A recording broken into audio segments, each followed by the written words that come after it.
It's perhaps the greatest irony for Indian sports that the country's richest Olympic tally of 7 medals came at the Tokyo Games held this year, at a time when the coronavirus pandemic had thrown our athletes' preparations out of gear. And now, to top the performance at the Olympics, India has notched up its richest medal tally of 7 medals midway through the Paralympics.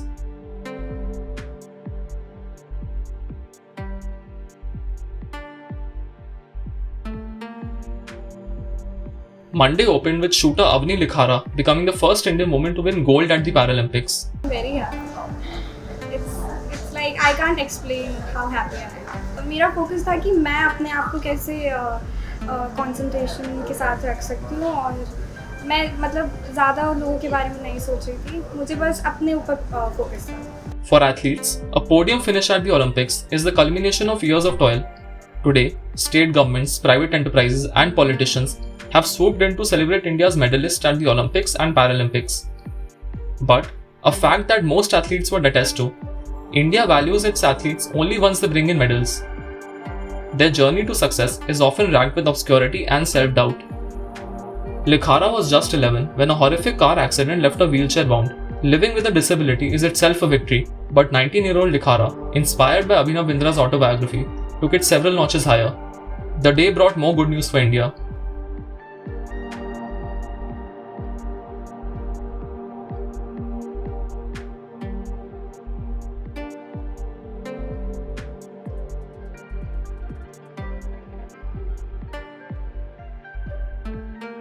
मुझे बहुत अच्छा लग रहा है कि मैंने अपने पहले पैरालंपिक डेब्यू में सिल्वर मेडल जीता है और मैं आज बहुत ज़्यादा खुश हूँ.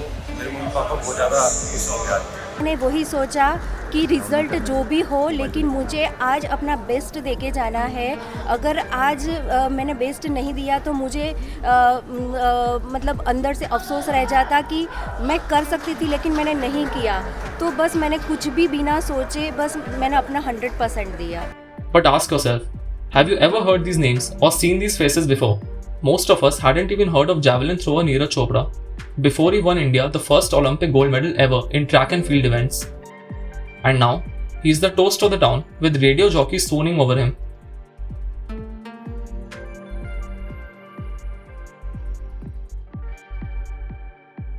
India's Olympic medalists have also inked several brand deals after the success at the Tokyo Games.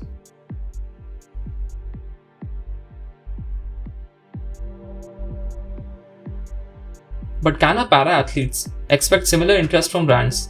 Past examples have been few and far between. There's Deepa Malik, who became the first Indian woman to win a medal, a silver, at the Paralympics in Rio 2016 in the shot put event. Malik was the face of an ad for EdTech startup White Hat Junior last year, encouraging students to take up a free coding class. Back in 2013, Stay Free had made a short film narrating Malik's inspirational life story. For Stay Free, which makes sanitary pads for women, there's an obvious synergy with female athletes for brand endorsements. Ad pundits suggest that while brands pick Olympians for their popularity, Paralympians are picked for more impact advertising, as their inspirational journeys fit in with the brand's philosophy. After all, in a country where most of our infrastructure in even the big cities isn't disabled friendly, being a differently abled person is a daily struggle. Hence, Paralympians, their journeys, are fitting stories of determination and resilience. So it was when Indian para-badminton world champion Mansi Joshi had a Barbie doll modelled after her last year, as the company looked to add to its list of Barbie sheroes. Given brands' preference for impact advertising today, and a concerted effort by the media to talk about sports other than cricket, there is reason to expect that our Paralympians won't just fade into the shadows after living their best moments in the land of the rising sun.